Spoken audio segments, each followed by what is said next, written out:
അത് പൗലോ കൗലോ മനസ്സിലാക്കിയ രൂപത്തിലാണ് അദ്ദേഹം പറഞ്ഞത്. നാളെ യുദ്ധം നടക്കും. കാരണം തൻ്റെ ജീവിതത്തിൽ മുമ്പ് പല സംഭവങ്ങളും ഇങ്ങനെ ഉണ്ടായിട്ടുണ്ട്. സിറ്റുവേഷനെ സാന്റിയാഗോ അക്സെപ്റ്റ് ചെയ്തു. ശരി, ഒറ്റ നൃത്തം. സാന്റിയാഗോ ആ കുതിരപ്പുറത്തുള്ള ആള് ചാടി സാന്റിയാഗോയെ ചവിട്ടി മറിച്ചിട്ടു. എല്ലാവർക്കും നമസ്കാരം. നിധി തേടിക്കൊണ്ടുള്ള സാന്റിയാഗോയുടെ യാത്ര മരുഭൂമിയിലൂടെ ഒരുപാട് പ്രയാസങ്ങളിലൂടെ ഇപ്പോൾ മരുപ്പച്ചയിലെത്തി നിൽക്കുകയാണ്.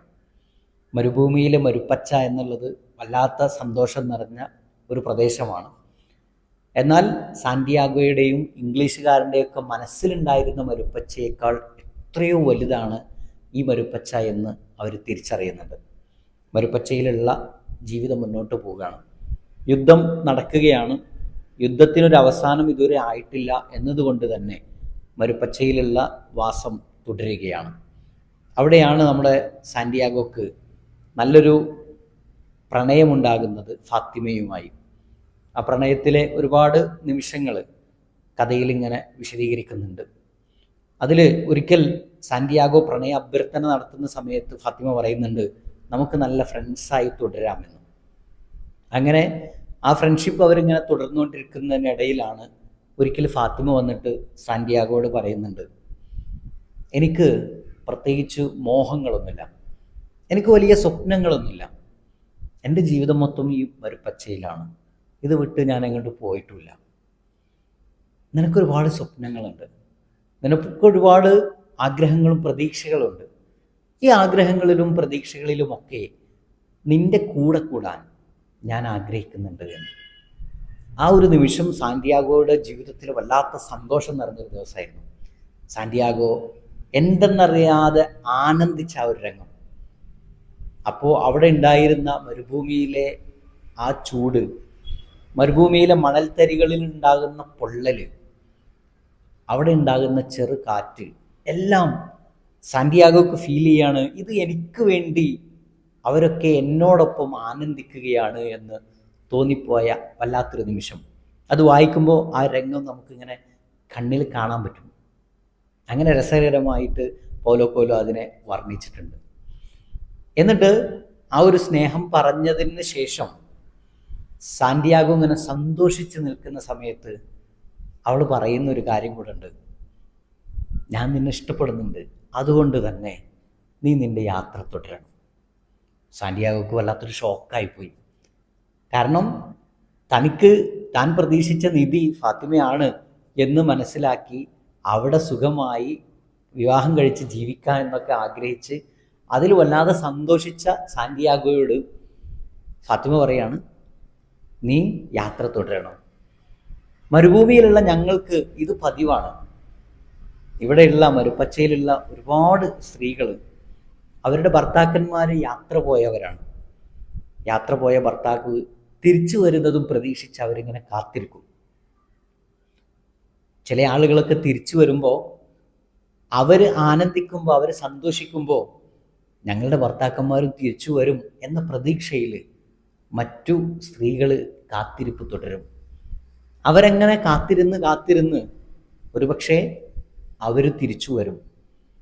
അതല്ല, ചിലപ്പോൾ മരുഭൂമിയിലൂടെ ഉള്ള യാത്രയിൽ മണൽ കൂനയിൽ എവിടെയോ പ്രയാസപ്പെട്ടുകൊണ്ട് തളർന്നു പോയിക്കൊണ്ട് അവർ മരണപ്പെട്ടിട്ടുണ്ടാവും. പക്ഷേ അവർ തിരിച്ചു വരും എന്ന പ്രതീക്ഷയിൽ ഞങ്ങളിങ്ങനെ കാത്തിരിക്കും. അങ്ങനെ കാത്തിരിക്കുന്നവരുടെ കൂട്ടത്തിൽ ഞാനും ഇനി ഉണ്ടാവും. അതുകൊണ്ട് നിൻ്റെ യാത്രയുമായി നീ മുന്നോട്ട് പോകണം, നിൻ്റെ ലക്ഷ്യവുമായി നീ മുന്നോട്ട് പോകണം. നമ്മുടെ ഈ ഒരു പ്രണയം നിൻ്റെ ലക്ഷ്യത്തിനൊരു തടസ്സമാകരുത്. വല്ലാത്തൊരു മെസ്സേജാണ് ഇതിലൂടെ ലോകത്തിന് നൽകുന്നത്. പലപ്പോഴും പല കാര്യങ്ങൾ ചെയ്യാനൊക്കെ ആളുകൾക്ക് വരുന്ന ചില പ്രയാസങ്ങൾ, ചില കെട്ടിക്കൊടുക്കുകളുണ്ട്.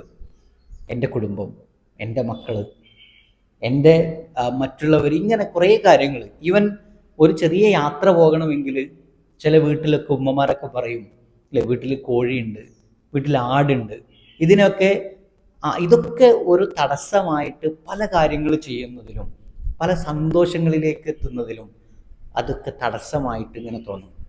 അവിടെയാണ് ഈ ഒരു മെസ്സേജ് നമുക്ക് നൽകുന്നത്. അത്രമാത്രം സ്നേഹവും പ്രണയവും ഉണ്ടായിട്ട് തൻ്റെ പ്രിയതമനെ പറഞ്ഞയക്കാൻ അവർ തയ്യാറാകണം. നിന്റെ ലക്ഷ്യത്തിലേക്ക് നീ പോകണം എന്ന് പറഞ്ഞ് യാത്രയാക്കുകയാണ്.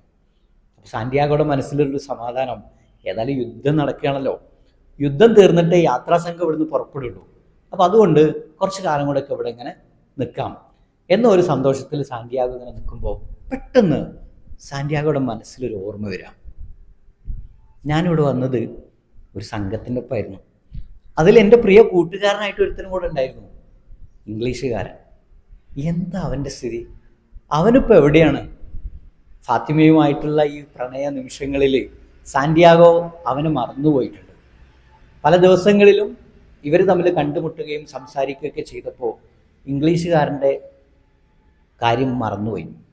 അന്ന് ഫസ്റ്റ് ഫാത്തിമയെ കണ്ടപ്പോൾ ഫാത്തിമ ചെറിയ ഒരു അടയാളം എന്തോ പറഞ്ഞപ്പോൾ കേട്ടത് മതി കേൾക്കാത്തത് മതി ഓടിപ്പോയ ആളാണ്. എന്താണ് ഇപ്പോൾ അവൻ ചെയ്യുന്നത്? പെട്ടെന്ന് സാന്റിയാഗോക്ക് വല്ലാത്തൊരു കുറ്റബോധം തോന്നി. തൻ്റെ കൂട്ടുകാരൻ ഒപ്പുണ്ടായിട്ട് എന്നോട് അവൻ നിർബന്ധിച്ച് അതൊക്കെ കണ്ടെത്താനൊക്കെ പറഞ്ഞിട്ട് ഇപ്പോൾ ഞാൻ അവനെ വിട്ട് നിൽക്കണോ? സാന്റിയാഗോ വേഗം ഇംഗ്ലീഷുകാരനെ തേടി ഇറങ്ങി. ഇംഗ്ലീഷുകാരനെ തേടി അങ്ങനെ നടക്കുക. അങ്ങനെ നടന്ന് സാന്റിയാഗോ ഇംഗ്ലീഷുകാരൻ താമസിച്ചിരുന്ന ആ ഒരു ടെൻറ്റിൻ്റെ അടുത്തെത്തുകയാണ്. അടുത്തെത്തിയപ്പോൾ ടെൻറ്റിൻ്റെ പിൻഭാഗത്ത് നിന്നുകൊണ്ട് നമ്മുടെ ഇംഗ്ലീഷുകാരൻ എന്തോ ഉരുക്കിക്കൊണ്ടിരിക്കുകയാണ്. സാന്റിയാഗോനെ കണ്ടപ്പോൾ ഇംഗ്ലീഷുകാരൻ വളരെ സന്തോഷത്തിൽ പറഞ്ഞു, ഹേയ് ഞാൻ കണ്ടെത്തി. സാന്റിയാഗോ ചോദിച്ചു, എന്ത് കണ്ടെത്തി? ഏയ് ഞാൻ ആൽക്കമിസ്റ്റിനെ കണ്ടെത്തി. ഒരുപാട് കാലത്തെ ആഗ്രഹവും മോഹവുമായിട്ടാണ് നമ്മുടെ ഇംഗ്ലീഷുകാരൻ ആൽക്കമിസ്റ്റിനെ തേടി ഇറങ്ങിയതാ. അപ്പോൾ അവന് വല്ലാത്ത സന്തോഷം. കൂട്ടുകാരനെ കണ്ടപ്പോൾ അവൻ പറയാണ്, ഞാൻ അവനെ കണ്ടെത്തി. അപ്പോൾ സാന്റിയാഗോ ചോദിച്ചു, എന്തു പറഞ്ഞു? അപ്പോൾ ഇംഗ്ലീഷുകാരൻ്റെ മുഖത്ത് വല്ലാത്തൊരു നിരാശ. ഇംഗ്ലീഷുകാരിങ്ങനെ ഉരുക്കുന്നതിലേക്ക് സാന്റിയാഗോ ഇങ്ങനെ നോക്കി. എന്തോ ഒരു ലോഹം ഉരുക്കിക്കൊണ്ടിരിക്കുകയാണ്. സാന്റിയാഗോ ചോദിച്ചു, നീ എന്താ ചെയ്യുന്നത്? എന്താണ് ആൽക്കമിസ്റ്റ് പറഞ്ഞത്? ഇംഗ്ലീഷുകാരൻ പറഞ്ഞു, ഞാൻ ആൽക്കമിസ്റ്റിൻ്റെ അടുത്ത് ചെന്നു, അദ്ദേഹത്തെ കണ്ടെത്തി.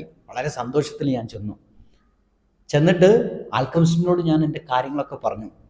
ഞാൻ 10 വർഷത്തോളം യൂണിവേഴ്സിറ്റിയിൽ വർക്ക് ചെയ്ത ആളാണ്, ഞാനൊരു പ്രൊഫസറാണ്, ഞാൻ ഒരുപാട് പുസ്തകങ്ങൾ വായിച്ചിട്ടുണ്ട്, ഞാൻ വായിച്ച പുസ്തകങ്ങളുടെ പേരുകളും കാര്യങ്ങളൊക്കെ ഞാൻ ആൽക്കമിസ്റ്റിനോട് പറഞ്ഞു. ആൽക്കമിസ്റ്റിനോട് പറഞ്ഞപ്പോൾ എന്നിട്ട് ഞാൻ ആൽക്കമിസ്റ്റിനോട് ചോദിച്ചു, എനിക്ക് ആ രഹസ്യം ഒന്ന് പറഞ്ഞു തരണം, ഏത് ലോഹത്തെയും സ്വർണ്ണമാക്കി മാറ്റാൻ പറ്റുന്ന ആ ഒരു രഹസ്യം എനിക്കൊന്ന് പറഞ്ഞു തരണം. ഞാൻ അതിന് ഇത്രയും പഠിച്ചു, ഇത്രയും അറിവൊക്കെ നേടിയിട്ടുണ്ട്, അങ്ങനെയാണ് ഞാൻ നിങ്ങളുടെ അടുത്ത് എത്തിയത് എന്ന് പറഞ്ഞു. ആൽക്കമിസ്റ്റ് തിരിച്ച് ഇംഗ്ലീഷുകാരനോട് ചോദിച്ചത്രേ, നീ ഏതെങ്കിലും ലോഹം ഉരുക്കി നോക്കിയിട്ടുണ്ടോ? ഇംഗ്ലീഷുകാരൻ പറഞ്ഞു, ഇല്ല. ആൽക്കമിസ്റ്റ്, എന്നാൽ പോയി ഉരുക്കി നോക്കിയിട്ട് വാ. ഇംഗ്ലീഷുകാരൻ വല്ലാതെ സ്തബ്ധനായി നിന്നൊരു സമയമായിരുന്നു. അവൻ പറയാണ്, എൻ്റെ ജീവിതത്തിൽ ഇത്രമാത്രം പരാജയപ്പെട്ടെന്ന് തോന്നിയൊരു നിമിഷം ഉണ്ടായിട്ടില്ല. കാരണം ഞാൻ ഇത്രമാത്രം പണിയെടുത്ത് ഇങ്ങനെയൊക്കെ ചെയ്തിട്ടും ഇവിടെ എത്തിയപ്പോൾ വളരെ നിസ്സാരമായൊരു കാര്യം അയാൾ ചോദിക്കുന്നത്, നീ ഉരുക്കി നോക്കിയിട്ടുണ്ടോ? ഇല്ല. എന്നാൽ പോയി ഉരുക്കി നോക്കി വാ. ഇത് കേട്ട് സാന്റിയാഗോ പൊട്ടിച്ചിരിച്ചു. സാന്റിയാഗോ പറഞ്ഞു, നിനക്ക് എന്തുകൊണ്ട് ആദ്യം അത് ചെയ്തുകൂടായിരുന്നു? അപ്പോൾ ഇംഗ്ലീഷുകാരൻ പറഞ്ഞു, അത് ആൽക്കമിസ്റ്റിനെ കണ്ട് അവർ പറഞ്ഞു തന്നിട്ട് ചെയ്യുമ്പോഴല്ലേ അതിലേക്ക് എത്തുള്ളൂ എന്ന്. വലിയൊരു പാഠം നമുക്ക് തരാം. ജീവിതത്തിൽ പലതും ചെയ്യണമെന്ന് നമ്മളൊക്കെ ആഗ്രഹിക്കാറുണ്ട്, ചെയ്യണം എന്ന് ഇങ്ങനെ ചിന്തിക്കാറുണ്ട്. അത് ചെയ്യാൻ വേണ്ടി നിൽക്കുമ്പോൾ എന്നെക്കൊണ്ട് കഴിയുമോ? ഞാൻ ചെയ്താൽ ശരിയാവുമോ? എന്നെക്കൊണ്ട് പറ്റുമോ? ഇങ്ങനെയുള്ള ചില ചോദ്യങ്ങൾ നമ്മളിലേക്ക് ഇങ്ങനെ വരും. ചില ആളുകളൊക്കെ ഭയങ്കര പെർഫെക്ഷനിസ്റ്റാണ്. ഒരു കാര്യം അത് ഭയങ്കര പെർഫെക്ഷനായിട്ട് വേണം ചെയ്യാൻ. ഒരു വീഡിയോ എടുക്കുകയാണെങ്കിൽ തന്നെ അതിന് നല്ല ക്ലാരിറ്റിയുള്ള ക്യാമറ വേണം, നല്ല മൈക്ക് വേണം, നല്ല ബാക്ക്ഗ്രൗണ്ട് വേണം. ഇതൊക്കെ ഉണ്ടായാലേ ഞാൻ എടുക്കുള്ളൂ എന്ന ചിന്തയിലാണ്. അപ്പോൾ അതിന് ക്യാമറ വാങ്ങണം അല്ലേ, ആ ക്യാമറയ്ക്ക് സ്റ്റാൻഡ് വേണം, ലൈറ്റ് വേണം, മൈക്ക് വേണം. ഇങ്ങനെ കുറേ കാര്യങ്ങൾ ആലോചിക്കുമ്പോൾ അതൊക്കെ ഉണ്ടാവട്ടെ എന്നിട്ട് ചെയ്യാമെന്ന് കരുതിയിട്ട് കാര്യം ചെയ്യാതിരിക്കും. പല പരിപാടികളും അങ്ങനെയാണ്, പല ബിസിനസ്സുകൾ അങ്ങനെയാണ്, പല പ്രവർത്തനങ്ങളൊക്കെ അങ്ങനെയാണ്. ഒക്കെ ആവട്ടെ ആവട്ടെ എന്ന് എഴുതിയിട്ട് ഇങ്ങനെ കാത്തിരിക്കും. എന്നാൽ അതൊട്ടാവില്ല, പരിപാടിയായിട്ട് തുടങ്ങില്ല. പിന്നെ കാണാം വേറെ ആരെങ്കിലുമൊക്കെ അത് തുടങ്ങുമ്പോൾ നമ്മുടെ ഞാൻ അന്ന് വിചാരിച്ചൊരു സാധനമായിരുന്നു അല്ലേ, ഞാൻ അന്ന് മനസ്സിൽ ചിന്തിച്ചിരുന്നു, ഞാനന്ന് ചെയ്യണം വിചാരിച്ചിരുന്നു എന്നൊക്കെ നമ്മൾ പറയും. എന്നാൽ വേറെ ആളുകൾ അത് ചെയ്യുകയും ചെയ്യും. അപ്പോൾ അതുകൊണ്ട് ഇവിടെ നമുക്ക് കിട്ടുന്ന വലിയൊരു മെസ്സേജ്, എന്തെങ്കിലും ഒരു കാര്യം ചെയ്യണമെന്ന് നീ വിചാരിക്കുമ്പോൾ എന്താണോ നിൻ്റെ അടുത്തുള്ളത് അതുകൊണ്ട് ചെയ്യാം. Start with what you have. എന്താണോ ഉള്ളത് അതുകൊണ്ട് ചെയ്യാം. ഇപ്പോൾ ഒരു വീഡിയോ ചെയ്യണം എന്നുള്ള ആൾ ഏത് ക്യാമറയാണോ കയ്യിലുള്ളത് ആ ക്യാമറ കൊണ്ട് ചെയ്യാം. ഇല്ലെങ്കിൽ ആരുടെയെങ്കിലും ഒരു സഹായം തേടുക. എന്നിട്ട് ചെയ്യണമെന്ന് വിചാരിച്ചത് നല്ല കാര്യം അതിങ്ങനെ വെയിറ്റ് ചെയ്ത് കാത്ത് നിൽക്കാൻ പാടില്ല. എൻ്റെ ജീവിതത്തിൽ ഞാൻ ഒരുപാട് പഠിച്ചൊരു പാടാണത്. അപ്പം അതുകൊണ്ട് എന്ത് നമുക്ക് ചെയ്യണോ അത് നമ്മൾ ചെയ്യാം. ഇതാണ് ആൽക്കമിസ്റ്റ് നമ്മുടെ ഇംഗ്ലീഷുകാരന് നൽകിയ വലിയൊരു സന്ദേശം. അങ്ങനെ അയാൾ പോയിട്ട് ഇപ്പോൾ ഒരുക്കി നോക്കുക. ജീവിതത്തിൽ ഇത്രയും വർഷങ്ങൾ കഴിഞ്ഞു, ഈ കഴിഞ്ഞതിൽ സമയത്തൊന്നും ചെയ്യാതെ ഇപ്പോൾ അദ്ദേഹം എന്ത് ചെയ്യണം, ലോകം ഒരുക്കി നോക്കുകയാണ്. ഒരുക്കി നോക്കിയിട്ട് വേണം ഇനി എന്ത് ചെയ്യേണ്ടത്, ആൽക്കമിസ്റ്റിൻ്റെ അടുത്തേക്ക് ചെല്ലേണ്ടത്. സാന്റിയാഗോ മനസ്സിലിങ്ങനെ വിചാരിക്കുകയാണ്, എന്തൊരു മനുഷ്യനാ, ഇദ്ദേഹത്തിന് എന്താ ആദ്യം തന്നെ ചെയ്തു നോക്കിക്കൂടായിരുന്നോ? അങ്ങനെ പിന്നെ സാന്റിയാഗോ ഫാത്തിമയുമായുള്ള സന്തോഷമൊക്കെ ഇംഗ്ലീഷുകാരനോട് പറയണമെന്ന് വിചാരിച്ചതാണ്. പക്ഷേ അവൻ വല്ലാതെ ഡെസ്പായിട്ടിരിക്കുകയാണ്, ഇതുകൊണ്ട് തന്നെ ഇനി അവരോടൊന്നും പറയണില്ല എന്ന് കരുതി സാന്റിയാഗോ കുറച്ചൊന്ന് മാറിയിരുന്നു. അങ്ങനെ മാറിയിരുന്ന് സാന്റിയാഗോക്കൊരു ഒരു മയക്കം ഇങ്ങനെ വരികയാണ്. പെട്ടെന്ന് സാന്റിയാഗോ ഇങ്ങനെ ആകാശത്ത് 2 കഴുകന്മാരെങ്ങനെ കാണാം. ഈ കഴുകന്മാരിൽ ഒന്ന് മറ്റൊന്നിനിങ്ങനെ കൊത്തി വലിക്കുന്നുണ്ട്. പെട്ടെന്ന് സാന്റിയാഗോൻ്റെ മനസ്സിലേക്ക് ഇങ്ങനെ ഒരു ഒരു ഒരു സംഘം കുതിരപ്പടയെ ഇങ്ങനെ കാണണം. അങ്ങനെ അത് മാഞ്ഞുപോയി. സാന്റിയാഗോ ചാടി എഴുന്നേറ്റു. സാന്റിയാഗോക്ക് വല്ലാത്തൊരു അസ്വസ്ഥത. എന്താ സംഭവിച്ചത്? ഞാൻ ഉറങ്ങിപ്പോയോ? ഞാൻ ഉറങ്ങിയിട്ടൊന്നുമില്ലല്ലോ, സാന്റിയാഗോ മനസ്സിലിങ്ങനെ പറഞ്ഞു. ആ പിക്ചർ സാന്റിയാഗോൻ്റെ മനസ്സിലേക്ക് വീണ്ടും വീണ്ടും വരിക. എന്തായിരിക്കും അത്? പ്രകൃതി എന്നോട് എന്തോ പറയുന്നുണ്ടോ? പ്രകൃതിയുടെ ആത്മാവ് എന്നോട് സംസാരിക്കുന്ന പോലെ. എന്നാലും ആ കഴുകന്മാരെന്തായിരിക്കും? അവൻ്റെ മനസ്സിൽ വല്ലാത്തൊരു അസ്വസ്ഥത. ഇത് പണ്ട് മേശഡേക്ക് രാജാവ് പറഞ്ഞ ആ ഒരു സംഭവം ഉണ്ടല്ലോ, അതായത് ജീവിതത്തിൽ സംഭവിക്കുന്ന നിമിത്തങ്ങളെയൊക്കെ നീ നന്നായിട്ട് ശ്രദ്ധിക്കണം, പ്രകൃതിയെ നീ നന്നായിട്ട് വാച്ച് ചെയ്യണം എന്നൊക്കെ പറഞ്ഞപ്പോൾ അവൻ്റെ യാത്രയിൽ, മരുഭൂമിയിലൂടെയുള്ള യാത്രയിൽ അവൻ നന്നായിട്ട് അതൊക്കെ വീക്ഷിച്ചിട്ടുണ്ട്. അങ്ങനെയാണ് നക്ഷത്രങ്ങൾ താഴ്ന്നു വരുന്നതൊക്കെ കണ്ടത്. അപ്പോൾ അത് അടയാളമാണ് മരുപ്പച്ചയുടെ കടുക്കുന്നത് എന്ന് പറഞ്ഞു കൊടുത്ത ഒട്ടകക്കാരനെ സാന്റിയാഗോ ഓർമ്മ വന്നു. സാന്റിയാഗോ നേരെ ഒട്ടകക്കാരൻ്റെ ടെൻറ്റിലേക്ക് പോയി. അവിടെ ചെന്നിട്ട് ഒട്ടകക്കാരനോട് നടന്ന സംഭവം പറഞ്ഞു. ഞാനിങ്ങനെ ഒന്ന് വിശ്രമിച്ചിരിക്കുമ്പോൾ പെട്ടെന്ന് ഞാനിങ്ങനെ ഈ കഴുകനെ കാണുകയും ഒരു പടയാളി സംഘം ഇങ്ങനെ ഞാനൊന്ന് കണ്ടു മറഞ്ഞു പോയി, എന്താ എനിക്ക് മനസ്സിലായില്ല എന്ന് പറഞ്ഞു. അപ്പോൾ ഒട്ടകക്കാരൻ പറയാണ്, ഒരു പക്ഷേ നിനക്ക് തോന്നിയതാവും, അതല്ലെങ്കിൽ അതിലെന്തെങ്കിലുമൊക്കെ ഉണ്ടാവും. മരുപ്പച്ചയെങ്ങാനും ആക്രമിക്കപ്പെടുമോ? സാന്റിയാഗോൻ്റെ മനസ്സിൽ അസ്വസ്ഥത. അപ്പോൾ ഒട്ടകക്കാരൻ പറയാണ്, അതൊന്നുമല്ല, ഈ മരുപ്പച്ചയിൽ എന്തെങ്കിലുമൊക്കെ സംഭവിക്കുമ്പോൾ, മരുഭൂമിയിൽ സംഭവിക്കുമ്പോൾ അതുമായിട്ട് ബന്ധമുള്ള ആളുകൾക്കായിരിക്കും അതിൻ്റെ സന്ദേശങ്ങളൊക്കെ കിട്ടുക. നിനക്ക് മരുഭൂമിയെക്കുറിച്ച് ഒന്നും അറിയില്ലല്ലോ.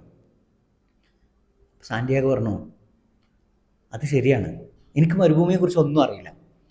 മരുഭൂമിയിൽ ഒരു നിയമമുണ്ട്, അതായത് എന്തൊരു യുദ്ധം നടക്കുകയാണെങ്കിലും മരുപ്പച്ച ആക്രമിക്കാൻ പാടില്ല എന്നുള്ളത്.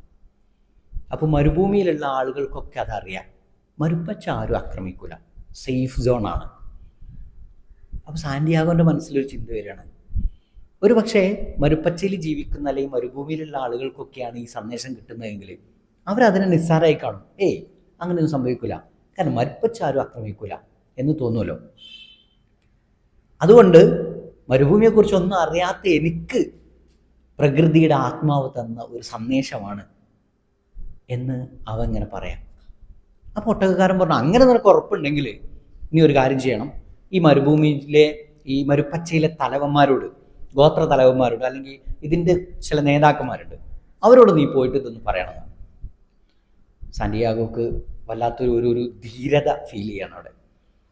സാന്റിയാഗോൻ്റെ മനസ്സിങ്ങനെ പറയാണ്, എൻ്റെ പ്രിയപ്പെട്ട ഫാത്തിമയുള്ള ഈ ഒരു മരുപ്പച്ച ആക്രമിക്കാൻ വരുമ്പോൾ ഇവരെയൊക്കെ രക്ഷിക്കാൻ കഴിയുന്ന ഒരു ധീരനായി എനിക്ക് മാറണം. നേരെ അവരുടെ കൂടാരത്തിൻ്റെ അടുത്തേക്ക് ചെന്നു. അവിടെ ചെന്നപ്പോൾ ഒരു പടയാളി തടഞ്ഞു വെച്ചു. എന്താ കാര്യം? അപ്പോൾ സാന്റിയാഗോ പറഞ്ഞു, എനിക്ക് ഗോത്ര തലവനെ ഒന്ന് കാണണം, അല്ലെങ്കിൽ മരുപ്പച്ചയുടെ തലവനെ ഒന്ന് കാണണം എന്ന് പറഞ്ഞു. അപ്പോൾ അയാൾ പറഞ്ഞു, അങ്ങനെയൊന്നും കാണാൻ പറ്റില്ല, എന്താ പറയണ്ടേ, എന്താ കാര്യം എന്ന് ചോദിച്ചു. അപ്പോൾ സാന്റിയാഗോ പറഞ്ഞു, എനിക്കൊരു വലിയ സന്ദേശം പറയാനുണ്ട്, ഈ മരുപ്പച്ചയെ ആക്രമിക്കാൻ വരുന്നുണ്ട്, അത് പറയാനാണ്, നിൽക്കട്ടോ ഇപ്പോൾ വരാമെന്ന് പറഞ്ഞിട്ട് അയാൾ അകത്തേക്ക് പോയി. അങ്ങനെ സാന്റിയാഗോ അയാൾ വരുന്നതും കാത്തു നിൽക്കുക. കുറേ സമയം നിന്നു.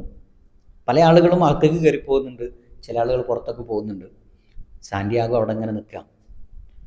നിന്ന് ഒരുപാട് സമയം നിന്നു. ചില സ്ഥലങ്ങളിലൊക്കെ അങ്ങനെയാണല്ലോ, നമ്മൾ ചെന്നാൽ വെയിറ്റ് ചെയ്യട്ടോ എന്ന് പറയും അല്ലേ. ആ വെയിറ്റ് ചെയ്യൽ ചിലപ്പോൾ അങ്ങനെ നിൽക്കേണ്ടി വരും അല്ലേ. പലർക്കും അങ്ങനത്തെ അനുഭവങ്ങളൊക്കെ ഉണ്ടാവും. ഞാനും നിന്നിട്ടുണ്ട്. അങ്ങനെ നിന്ന് സഹി കെട്ടപ്പോൾ വീണ്ടും അകത്ത് കയറിയിട്ട് ഒന്നുകൂടെ ചോദിക്കും.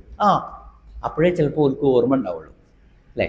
അപ്പോൾ ഇത് സാന്റിയാഗോക്ക് ഭയങ്കര അസ്വസ്ഥതയാവുകയാണ്. എന്നാൽ അകത്ത് പോയ പടയാളി പുറത്തേക്ക് വന്നിട്ടില്ല. എന്തൊക്കെ ഉള്ളിൽ നടക്കുന്നുണ്ട് എന്ന് സാന്റിയാഗോ മനസ്സിലായി. സാന്റിയാഗോ വേണ്ടിയിരുന്നില്ല, പോയാലോ എന്നൊക്കെ ഇങ്ങനെ ആലോചിക്കുക. അങ്ങനെ ആലോചിച്ച് കുറേ സമയം കഴിഞ്ഞപ്പോൾ ആ പടയാളി ഇറങ്ങി വന്നു. എന്നിട്ട് പറഞ്ഞു, അകത്തേക്ക് വിളിക്കുന്നുണ്ട്. അങ്ങനെ സാന്റിയാഗോ അകത്തേക്ക് കയറിച്ചില്ല.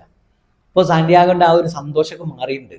കാരണം ഈ മരുപ്പച്ചയെ രക്ഷിക്കാനുള്ള ഒരു സന്തോഷമൊക്കെ ഉണ്ടായിരുന്നു. പക്ഷേ വെയിറ്റ് ചെയ്ത് മടുത്തിട്ട് സാന്റിയാഗോ ഒരു ഇഷ്ടമല്ലാതെ അകത്തേക്ക് കയറി ചെല്ലുമ്പോൾ കുറേ ആളുകൾ ഇങ്ങനെ ഇരിക്കുന്നുണ്ട്. കുറച്ച് അപ്പുറത്തായിട്ട് വേറെയും കുറച്ച് ആളുകൾ ഇരിക്കുന്നുണ്ട്. ഉള്ളിലേക്ക് കയറിയപ്പോൾ വല്ലാത്ത അത്ഭുതം തോന്നിയിട്ടോ. ഈ മരുപ്പച്ച തന്നെ സാന്റിയാഗോനെ അത്ഭുതപ്പെടുത്തിയിട്ടുണ്ട്. കാരണം ഒരു ചെറിയ കിണറും അതിൻ്റെ അടുത്ത് കുറച്ച് പച്ചപ്പുമാണ് പ്രതീക്ഷിച്ചിരുന്നത്. പക്ഷെ വന്നപ്പോൾ 50,000 ഈത്തപ്പനകളുള്ള 300ഓളം കിണറുകളൊക്കെ ഉള്ള വലിയ ഒരു ഏരിയ ആയിട്ടാണ് സാന്റിയാഗോ മരുപ്പച്ചയെ കണ്ടത്. അതിനകത്ത് ഈ ഒരു കൂടാരത്തിലേക്ക് കയറി ചെന്നപ്പോൾ അതൊരു ഭയങ്കര കൊട്ടാരത്തിൻ്റെ എല്ലാ സെറ്റപ്പുകളുള്ള ഒന്നായിട്ടാണ് സാന്റിയാഗോ കാണുന്നത്. സാന്റിയാഗോ അവരുടെ അടുത്തേക്ക് ചെന്നു. അടുത്തേക്ക് ചെന്നപ്പോൾ ഒരാൾ ചോദിച്ചു, എന്താ സംഭവം? സാന്റിയാഗോ പറഞ്ഞു, ഞാനിങ്ങനെ 2 കഴുകന്മാരിങ്ങനെ കൊത്തുന്നത് കണ്ടു. അതേപോലെ ഒരു പടയാളി സംഘം ഇങ്ങനെ പോകുന്നത് പെട്ടെന്ന് ഇങ്ങനെ മറഞ്ഞുപോയി. അപ്പോൾ അവർ പറഞ്ഞു, മരുപ്പച്ചയൊന്നും ആരും ആക്രമിക്കില്ല, മരുഭൂമിയുടെ നിയമമാണ്, അതിനാരും ലംഘിക്കില്ല, നിനക്ക് തോന്നിയതാവും, നിനക്ക് തോന്നുന്നതൊക്കെ പറയാനുള്ള സ്ഥലമാണത് എന്നൊക്കെ പറഞ്ഞ് സാന്റിയാഗോ കുറച്ച് ചീത്ത പറഞ്ഞു. സാന്റിയാഗോക്ക് നിരാശ ഉണ്ടായി. സാന്റിയാഗോ പറഞ്ഞു, ഓക്കെ എന്ന് പറഞ്ഞ് സാന്റിയാഗോ തിരിഞ്ഞു പോരാ, നിങ്ങൾക്ക് വേണമെങ്കിൽ വിശ്വസിച്ചാൽ മതി എന്ന് ഒരു വാക്കും കൂടെ സാന്റിയാഗോ പറഞ്ഞു. അങ്ങനെ സാന്റിയാഗോ തിരിച്ചു പോരുമ്പോൾ സാന്റിയാഗോനെ തടഞ്ഞു നിർത്തി. പോകാനായിട്ടില്ല, മരുപ്പച്ചക്ക് വലിയൊരു ഭീഷണി എന്നൊക്കെ പറഞ്ഞിട്ട് നീ അങ്ങോട്ട് പോകാൻ പറ്റില്ല എന്ന് പറഞ്ഞു. സാന്റിയാഗോക്ക് ചെറുതായിട്ടൊന്ന് പേടി തോന്നി. പറഞ്ഞത് അബദ്ധമായോ എന്ന് തോന്നിപ്പോയി. അപ്പോഴാണ് ഒരു പുതിയൊരാൾ കയറി വരുന്നത്. കുറച്ചുകൂടെ പ്രായമുള്ള, ഭയങ്കര ഗംഭീരമുള്ള ഒരാൾ. അയാൾ വന്നിട്ട് ഇരുന്നു. സാന്റിയാഗോയോട് വീണ്ടും ചോദിച്ചു, എന്താണ് സംഭവം? സാന്റിയാഗോ സംഭവങ്ങളൊക്കെ ഒന്ന് വിശദീകരിച്ചു. എന്നിട്ട് പറഞ്ഞു, ഞാനത് കണ്ടുപോയി, എനിക്കത് തോന്നിപ്പോയി, പറയണം തോന്നി, അതുകൊണ്ട് പറഞ്ഞതാണ്, തെറ്റാണെങ്കിൽ ക്ഷമിക്കണം, എന്നെ വിട്ടേക്ക് എന്ന രൂപത്തിൽ സാന്റിയാഗോയോട് സംസാരിച്ചു. അപ്പോൾ അദ്ദേഹം പറഞ്ഞു, ഒപ്പമുള്ള മറ്റുള്ളവരോട് പറഞ്ഞു, നിങ്ങൾക്കറിയോ, ഏകദേശം ഒരു 2000 വർഷങ്ങൾക്ക് മുമ്പ് ഒരാൾ തൻ്റെ സ്വപ്നത്തെ വിശ്വസിച്ചു എന്ന പേരിൽ ജയിലിൽ അടക്കപ്പെട്ടിട്ടുണ്ടായിരുന്നു. ആ ജയിലിൽ അടക്കപ്പെട്ട ആൾ പിന്നീട് അടിമയാക്കപ്പെട്ടു. ആ അടിമയെ നമ്മുടെ മരുപ്പച്ചയിലുള്ള ആളുകളാണ് അടിമയെ വാങ്ങിയത്. അങ്ങനെ ആ അടിമ ഒരു കാലത്ത് ഒരാൾ കണ്ട സ്വപ്നത്തിനൊരു വ്യാഖ്യാനം പറയുകയുണ്ടായിട്ടുണ്ടായി. അതുപോലെ സംഭവിച്ചിട്ടുണ്ട്. യൂസുഫ് നബിയുടെ കഥയാണ് അത്. പൗലോ കൗലോ മനസ്സിലാക്കിയ രൂപത്തിലാണ് അദ്ദേഹം പറഞ്ഞത്. അതുകൊണ്ട് തന്നെ ആ കഥ ആദ്യ രൂപത്തിൽ ഞാൻ പറയുന്നില്ല. എന്തായാലും ആ ഒരു സംഭവം അവരവരെ കുറിച്ച് പറയണം. എന്നിട്ട് പറഞ്ഞു, അതുകൊണ്ട് നമ്മൾ ഇതിനെ തള്ളിക്കളയാൻ പറ്റില്ല, ഒരു കാര്യം ചെയ്യാം. എന്തായാലും ഇവൻ പറഞ്ഞ സ്ഥിതിക്ക് നമുക്കതിനുള്ള കോപ്പുകൾ തയ്യാറാക്കാം, നമുക്ക് റെഡിയാവാം. അങ്ങനെ അദ്ദേഹം പറയാണ്, ഈ മരുപ്പച്ചയുടെ നിയമം ഇവിടെ ആരും ആയുധങ്ങൾ സൂക്ഷിക്കാൻ പാടില്ല എന്നാണ്. ആയുധം കയ്യിൽ വെക്കാൻ പാടില്ല. അപ്പോൾ അതുകൊണ്ട് തന്നെ ഈ യാത്രാ സംഘം വന്നപ്പോൾ സാന്റിയാഗോയുടെ കൂടെയുള്ള ആളുകളൊക്കെ ഇംഗ്ലീഷുകാരനടക്കം അവരുടെ ആയുധങ്ങളൊക്കെ അവിടെ ഏൽപ്പിച്ചിട്ടുണ്ടായിരുന്നു. അപ്പോൾ അവിടെ നിയമം പറയാണ്, ഇന്ന് എല്ലാവരും എന്ത് ചെയ്യണം, ആയുധങ്ങൾ തിരിച്ചെടുക്കണം, എല്ലാവരുടെ കയ്യിൽ ആയുധങ്ങൾ ഉണ്ടാവണം, പടയാളികളെ റെഡിയാക്കണം, നാളെ യുദ്ധത്തിനുള്ള തയ്യാറെടുപ്പിൽ എല്ലാവരും നിൽക്കണം. ഈ തലവൻ്റെ നിർദ്ദേശം ഇങ്ങനെ പറഞ്ഞപ്പോൾ ബാക്കിയുള്ളവർക്കൊക്കെ അംഗീകരിക്കാതിരിക്കാൻ തയ്യാറില്ല. അപ്പോൾ ഓക്കെ, അവരൊക്കെ അംഗീകരിക്കാൻ റെഡിയായി. എന്നിട്ട് ഈ തലവൻ ഇത് പറയുമ്പോൾ സാന്റിയാഗോയുടെ മനസ്സിൽ വല്ലാത്തൊരു സന്തോഷം വീണ്ടും വരികയാണ്. ഓ, ഞാൻ പറഞ്ഞത് ഇവർ സ്വീകരിക്കാൻ റെഡിയായല്ലോ, വളരെ സന്തോഷം. എന്നിട്ട് അദ്ദേഹം പറഞ്ഞു, നാളെ ശത്രു ഏറ്റുമുട്ടുന്ന സമയത്ത് ഒരു 10 ശത്രുക്കൾ കൊല്ലപ്പെട്ടാൽ ഇവന് ഒരു സ്വർണ്ണ നാണയം കൊടുക്കണം സമ്മാനമായിട്ട്. അങ്ങനെ ഓരോ 10നും എന്ത് ചെയ്യാം, ഇവന് സ്വർണ്ണ നാണയം സമ്മാനം കൊടുക്കാമെന്ന് പറഞ്ഞു. ഇത് സാന്റിയാഗോനെ വല്ലാതെ സന്തോഷിപ്പിച്ചു.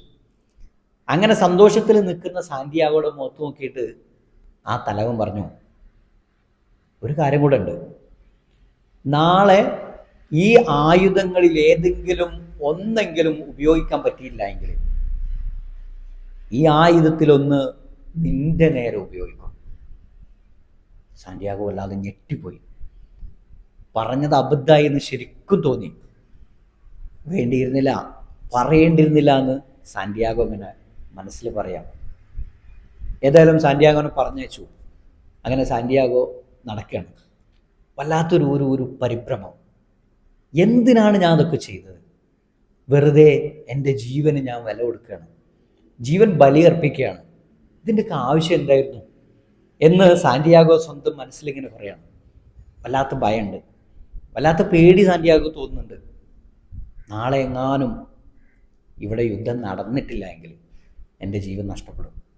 നാളെ ശത്രു സൈന്യം ഇവിടേക്ക് വന്നിട്ടില്ല എങ്കിൽ എൻ്റെ ജീവൻ നഷ്ടപ്പെടും. ഞാൻ എന്തൊരു മണ്ടനാണ്, എന്തിനതൊക്കെ ചെയ്യുന്നത്, മിണ്ടാതിരുന്നാൽ പോരെ എന്ന് സാന്റിയാഗോ സ്വയം ഇങ്ങനെ മനസ്സിലാക്കുക, സ്വയം പറയാണ്. എന്നിട്ട് സാന്റിയാഗോ ഇങ്ങനെ ചിന്തിക്കുകയാണ്, അങ്ങനെ നല്ല നാളെ യുദ്ധം നടക്കും. കാരണം തൻ്റെ ജീവിതത്തിൽ മുമ്പ് പല സംഭവങ്ങളും ഇങ്ങനെ ഉണ്ടായിട്ടുണ്ട്. അതിനനുസരിച്ച് ഞാൻ പ്രവർത്തിച്ചപ്പോൾ അതൊക്കെ നടന്നിട്ടുണ്ട്. എന്നിട്ട് സാന്റിയാഗോ ഇങ്ങനെ പഴയത് ചിന്തിക്കുക. ആട്ടിൻകൂട്ടത്തെ ഒഴിവാക്കി പോകുന്നത്, അതിനു മുമ്പ് വീട്ടുകാരെയൊക്കെ വിട്ടിട്ട് ആടിൻ്റെ കൂടെ പോകുന്നത്, ആടിനൊഴിവാക്കി സാന്റിയാഗോ എത്തിപ്പെട്ട ടാഞ്ചീർ എന്ന പട്ടണത്തിൽ ഒറ്റപ്പെട്ടത്, ആരുമാരുമില്ലാതെ ഒരു രാത്രി കരഞ്ഞു കഴിച്ചത്, പിന്നെ ചില്ലുപാത്ര കടയിലെത്തിയത്, അവിടെ നിന്ന് പലതും നേടിയെടുത്തത്, അവിടെ നിന്ന് പോന്നത്, ഇങ്ങനെ ജീവിതത്തിലെ പല ഘട്ടങ്ങളും സാന്റിയാഗോ ഇങ്ങനെ മനസ്സിലേക്ക് ഇങ്ങനെ തിരിച്ചു കൊണ്ടുവരാം. എന്നിട്ട് സാന്റിയാഗോ അക്സെപ്റ്റ് ചെയ്യാണ്. ആ ഒരു സിറ്റുവേഷനെ സാന്റിയാഗോ അക്സെപ്റ്റ് ചെയ്തു. ശരി, ഓക്കെ, ഇങ്ങനെയൊക്കെയാണ്. അതിലേക്ക് ഇൻവോൾവ് ചെയ്യാന്ന് പറയാം. ഇപ്പോൾ നമുക്കൊക്കെ പ്രശ്നങ്ങൾ ഉണ്ടാകുമ്പോൾ ആ പ്രശ്നത്തെ നമ്മളെന്ത് ചെയ്യും, ആ പ്രശ്നത്തെ ഇങ്ങനെ നോക്കിയിട്ട് വലിയ പ്രശ്നമായിട്ട് അതിനെങ്ങനെ കാണും.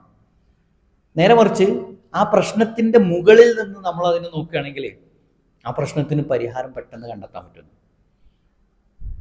അങ്ങനെ നമ്മൾ എന്ത് ചെയ്യുക, അതിലേക്ക് നമ്മളിങ്ങനെ കൃത്യമായിട്ട് ഇറങ്ങാം. അതായത് അതിൻ്റെ പരിഹാരത്തിന് വേണ്ടിയിട്ട് ഇറങ്ങിത്തിരിക്കുക. അങ്ങനെ ഇറങ്ങിത്തിരിക്കുമ്പോൾ നമുക്കതിനുള്ള പരിഹാരം അങ്ങനെ തുറന്നു വരും. അതല്ല പേടിച്ച് പിന്നോട്ട് നിന്ന് കഴിഞ്ഞാൽ നമ്മളെന്നും പിന്നോട്ട് കഴിയും. നേരത്തെ സൂചിപ്പിച്ച നമ്മുടെ ആൽക്കമിസ്റ്റിൻ്റെ കാര്യം പറഞ്ഞല്ലോ, നീ ഉരുക്കി നോക്കിയിട്ടുണ്ടോ എന്ന് ഇംഗ്ലീഷുകാരനോട് ചോദിച്ചു. ഇല്ല എന്ന് പറഞ്ഞപ്പം ആദ്യം പോയി ഉരുക്കുക, എന്താണോ കയ്യിലുള്ളത് അതുകൊണ്ട് തുടങ്ങുക. ആ ഒരു മെസ്സേജ് തന്നെ ഇവിടെ അല്ലേ, നമ്മൾ ജീവിതത്തിൽ അത് ഇട്ട് മുന്നോട്ട് പോകുക എന്നുള്ളതാണ്. അങ്ങനെ സാന്റിയാഗോ മനസ്സിൽ കുറച്ച് ധൈര്യമൊക്കെ സംഭരിച്ചിട്ട് സാന്റിയാഗോ ഓക്കെ എന്ത് വന്നാലും നേരിടാന്നുള്ള ധൈര്യത്തിൽ ഇങ്ങനെ പോവാം. ഏകദേശം തൻ്റെ ടെൻറ്റിലേക്ക് ഒരു 20 മിനിറ്റോളം നടക്കാനുണ്ട്. അങ്ങനെ സാന്റിയാഗോ അങ്ങനെ നടന്നു പോവുക. നടന്നു പോകുന്ന സമയത്ത് പെട്ടെന്നൊരു ശബ്ദം, ഒരു പൊടി, ഭയങ്കരമായിട്ട് പൊടി പടലെങ്കിൽ ഇങ്ങനെ പാറുക. സാന്റിയാഗോ ആകെ അസ്വസ്ഥനായി. പെട്ടെന്ന് ആ പൊടിയുടെ ഇടയിലൂടെ ഒരു കുതിരപ്പുറത്തൊരാളിങ്ങനെ വരിക. കുതിരപ്പുറത്ത് ആളിങ്ങനെ വരുന്നുണ്ട്. കറുത്ത വസ്ത്രം ധരിച്ചിട്ടുണ്ട്, മുഖമൊക്കെ മൂടിയിട്ടുണ്ട്. ഒരു വാളിങ്ങനെ ഉറയിൽ നിന്നിങ്ങനെ വലിച്ചൂരാണ്. സാന്റിയാഗോൻ്റെ നേരെയാണ് വരുന്നത്. കുതിച്ചു പായുന്ന ആ കുതിര സാന്റിയാഗോയുടെ അടുത്ത് വന്ന് ഒരൊറ്റ നൃത്തം. സാന്റിയാഗോ, ആ കുതിരപ്പുറത്തുള്ള ആള് ചാടി സാന്റിയാഗോയെ ചവിട്ടി മറിച്ചിട്ടു. ചാടി ഇറങ്ങിയ ആ മനുഷ്യൻ വാൾ ഊരിയെടുത്തിട്ട് സാന്റിയാഗോയുടെ നെറ്റിയിൽ ഇങ്ങനെ കുത്തി. സാന്റി